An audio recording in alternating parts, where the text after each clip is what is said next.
नमस्कार मेरे किसान साथियों, स्वागत है आप सबका एक बार फिर। किसान भाइयों, गन्ना फसल में बुआई से लेकर कटाई तक 130 केजी से 150 किलो यूरिया की आवश्यकता पड़ती है। इसके साथ साथ एक bag DAP, 2 bag single super phosphate और 25 से 30 किलो पोटाश हमारी 5 बीघे जमीन के लिए काफी हो जाता है गन्ना में। लेकिन किसान भाई इससे बहुत ही ज्यादा मात्रा में खादों का इस्तेमाल करते हैं और यूरिया तो इन खादों से कहीं ज्यादा किसान इस्तेमाल करते हैं। किसानों का मानना है कि जितना ज्यादा यूरिया डलेगा उतना ही ज्यादा नरमाई आएगी, उतना ही ज्यादा हमारा पौधा बढ़ेगा, उतनी ही ज्यादा लंबाई होगी, उतना ही ज्यादा हमारा कलर आएगा। और ये जो खाद डालने का सिलसिला है, अगर जुलाई से पहले पहले तक निपट जाए तो भी ठीक है। लेकिन कुछ मेरे किसान साथी जिस प्रकार जुलाई से पहले गर्मी में यूरिया का इस्तेमाल करते हैं, उसी प्रकार बरसात में भी यूरिया का इस्तेमाल करना चाहते हैं। उनका मानना यह है कि एक तरफ तो बरसात हो रही है, ऊपर से आप यूरिया डाल दो तो हल्की हल्की बरसात होगी और ज्यादा नरमाई बनेगी गन्ना फसल में और बहुत तेजी से हमारा गन्ना और तेजी से विकास कर जाएगा बरसात में।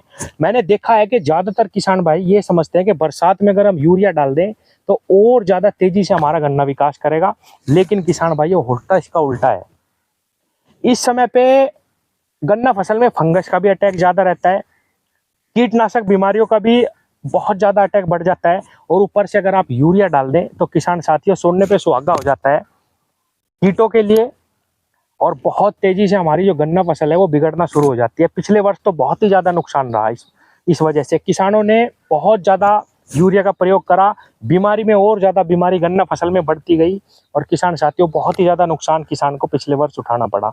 इस साल भी जैसे ये बरसात शुरू हुई, कई किसानों के सवाल आए कि मनोज भाई बरसात में हम कितना यूरिया डालें या कितने यूरिया का हमें प्रयोग करना चाहिए। सबसे पहले तो मैं बताऊं किसान भाइयों, जितने भी मैंने ये खाद बताए, वो चाहे यूरिया हो, वो चाहे डीएपी हो, वो चाहे एमओपी हो, वो चाहे सिंगल सुपर फास्फेट हो, मिट्टी चढ़ाने तक हमें 70% खादों का इस्तेमाल कर लेना चाहिए जो मैंने मात्रा बताई है। यानी कि बुआई से 120 130 दिनों के 150 दिनों के गन्ने पर हमें ये खादों का जो मैंने बताई है मात्रा, वो 60 से 70% इस्तेमाल कर लेनी चाहिए। इसी समय पे ही हमारी फसल को सारे पोषक तत्वों की आवश्यकता रहती है। बरसात जब आती है किसान भाइयों, गन्ना अपना जड़ फैलाना शुरू कर देता है, सारे खेत में जड़ों का विस्तार हो जाता है। जो हमने खाद डाली है, जो पौधे के समीप पड़ी हुई है, वो तो पौधा अवशोषित कर लेता है शुरू के टाइम में 120 से 150 दिन पे ही। लेकिन जो निश्चल अवस्था में हमारी खाद पड़ी हुई है, जैसे ही जड़ फैलेंगी, बरसात में जैसे ही हर वक्त हल्की नमी बनी रहेगी मिट्टी में, वो जड़ फैलेंगे और उनको जो पड़े हुआ खाद है हमारी मिट्टी में ऐसे ही पड़ा हुआ है उसको अवशोषित करेगी। तो बरसात में आप देखना स्वतः ही हमारी फसल एक अच्छी ग्रोथ लेना शुरू कर देती है। लेकिन फिर भी किसान समझते हैं कि मुझे यूरिया का बहुत ज़्यादा प्रयोग करना चाहिए और यहीं से ही परेशानी आ जाती है। तो किसान साथियों, बरसात के मौसम में हमें यूरिया का इस्तेमाल बिल्कुल भी नहीं करना चाहिए। अब सवाल ये उठता है कि कई सारी दवाएं ऐसी हैं जिनका इस्तेमाल यूरिया के साथ करना ही पड़ता है, फटेरा वगैरह या कोई भी दवाई हमें अगर डालनी है तो कितनी मात्रा हम डालें। अब मैं आपको उसकी मात्रा बताता हूँ किसान भाइयों, अगर दवाई के साथ आपको इस्तेमाल करना है तो कितनी मात्रा डालनी है। एक चीज और बताऊं, वीडियो में आगे बताऊंगा कि यूरिया का अल्टरनेट क्या है, कैसे हम अपने पौधे को यूरिया भी देते रहे और हमारी फसल में बिल्कुल भी दिक्कत ना आए। तो पहले बताता हूं किसान भाइयों, अगर यूरिया डालने की जरूरत पड़ी जाए तो आपको केवल 5 केजी प्रति बीघा यूरिया लेना है। किसी भी दवाई को डालने के लिए या कोई भी खाद भी डालने के लिए अगर आपको यूरिया मिलाना पड़ रहा है उसमें, तो आप केवल 5 किलो प्रति बीघा का ही इस्तेमाल करें। किसान साथियों, अगर भरे हुए खेत में डालेंगे तो और भी अच्छा है, बहुत तेजी से घुलता है। और एक चीज और, यूरिया जैसे हम अपनी मिट्टी में डालते हैं, जैसे ही पानी के संपर्क में आएगा वो तुरंत जो है फैलना शुरू कर देता है। किसान भाइयों, पहले अमोनियम होता है, उसके बाद नाइट्रेट में ये परिवर्तित होता है।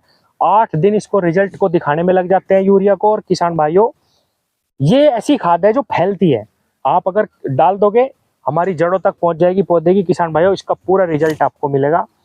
तो किसान साथियों, केवल और केवल 5 किलो यूरिया का ही इस्तेमाल अगर हम करें बरसात के समय पे, अगर हमें 1-2 बार डालना भी पड़े तो सही है। इससे ज्यादा मात्रा अगर आप डालोगे तो फायदे की जगह नुकसान होगा। अब आते हैं कि अगर हम यूरिया ना दे तो क्या करें। किसान भाइयों, कीटनाशकों का प्रयोग हमें लगातार गन्ना फसल में करना पड़ रहा है। अब तो हालत ऐसी है कि सब्जी की तरह इनमें गन्ने में स्प्रे लगानी पड़ती है। किसान भाइयों, जब भी हम स्प्रे लगाएं उसके साथ हम एनपीके की किसी ग्रेड का इस्तेमाल कर सकते हैं। बरसात के लिए जो सबसे अच्छी ग्रेड है वो 0050 है। इसके अंदर पोटेशियम की मात्रा रहती है। पोटाश की मात्रा गन्ने को बरसात में बहुत ज़्यादा चाहिए होती है किसान भाइयों, और पोटाश बहुत महंगा भी है, बाजार में मिल नहीं रहा। 1 केजी 5 बीघे में बहुत हो जाती है। और किसान भाइयों, पोटाश की जो मात्रा पौधे को चाहिए उसकी भी पूर्ति हो जाएगी। महंगी खाद है, पोटाश का हमें 0050 का इस्तेमाल जरूर करना चाहिए। अब आती है यूरिया की बात। एनपीके का ग्रेड ऐसा ग्रेड है किसान भाइयों गन्ना फसल के लिए, आपको इसको कभी बदलने की भी आवश्यकता नहीं है। जब भी आप स्प्रे करें या तो एनपीके 19-19-19 लगा ले। इसमें तीनों खाद आती है, नाइट्रोजन, फास्फोरस और पोटाश। किसान भाइयों, इसको अगर आप कीटनाशकों के साथ इस्तेमाल करेंगे, 90 से 95% कीटनाशक ऐसे हैं जिनके साथ एनपीके चल जाता है, आप उनके साथ इसको डालिए। आपकी जो यूरिया की, नाइट्रोजन की, जो फास्फोरस की और जो पोटाश की मात्रा है वो स्प्रे के माध्यम से आप इसकी पूरी करिए, जमीन में डालने की बजाय। एक चीज और मैं बताऊं किसान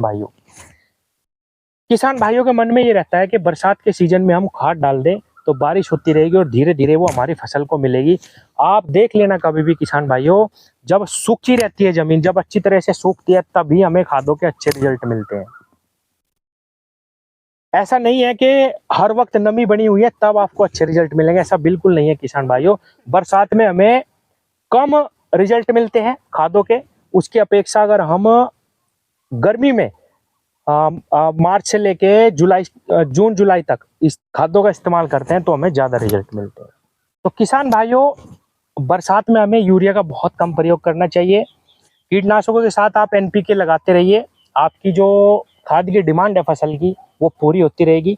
एक चीज और मैं बताता हूँ, एक समय आता है जब बरसात शुरू हो जाती है जुलाई के पहले हफ्ते से, और अगस्त के लास्ट तक ही ज़्यादा जोर रहता है बरसात का। जैसे ही आपका अगस्त समाप्त हो या अगस्त के लास्ट में हम खादों का दोबारा प्रयोग कर सकते हैं। अगर आपने ट्रेंच में गन्ना लगाया है, उसमें आप किसी भी अच्छे खरपतवार नाशी दवा का इस्तेमाल करो या निराई गुड़ाई करवा दो। एक बार खरपतवार अगर आप अगस्त के लास्ट में समाप्त करवा दे किसान भाई, और उसमें दोबारा से खाद डालें आप, चाहे फिर उसमें नाइट्रोजन डालिए या किसी भी खाद को अगर आप डालोगे तो वो समय आपको दूसरा समय मिल जाता है किसान भाइयों गन्ने की ग्रोथ कराने का। वो इतना उपयुक्त टेम्परेचर होता है गन्ना फसल के लिए किसान भाइयों, उसमें जर्मिनेशन भी बहुत अच्छा आता है। अगर आप बुआई करेंगे अगस्त सितंबर में किसान भाइयों, बहुत ही जबरदस्त जर्मिनेशन आएगा गन्ना फसल का। और उस टाइम पे अगर आप खाद डालेंगे तो आपको ऐसे ही रिजल्ट मिलेंगे जैसे आपको मार्च में खाद डालने के मिले थे। उस टाइम पे भी बहुत अच्छा टेम्परेचर रहता है, बहुत अच्छा समय होता है खादों के लिए, जर्मिनेशन के लिए, बुआई के लिए। ऐसा ही समय आ जाता है अगस्त और सितंबर में। तो बरसात में ना डाल के किसान भाइयों, बरसात के समय पे स्प्रे लगाइए। उसके बाद अगर आपकी हल्की फसल आपको महसूस हो रही है तो आप खादों का इस्तेमाल अगस्त के बाद कर सकते हैं। सितंबर का पूरा महीना है, अक्टूबर का पूरा महीना है, यहाँ तक कि नवंबर के पहले हफ्ते तक भी आप खाद डाल सकते हैं, उसके भी आपको बेहतरीन रिजल्ट मिलेंगे।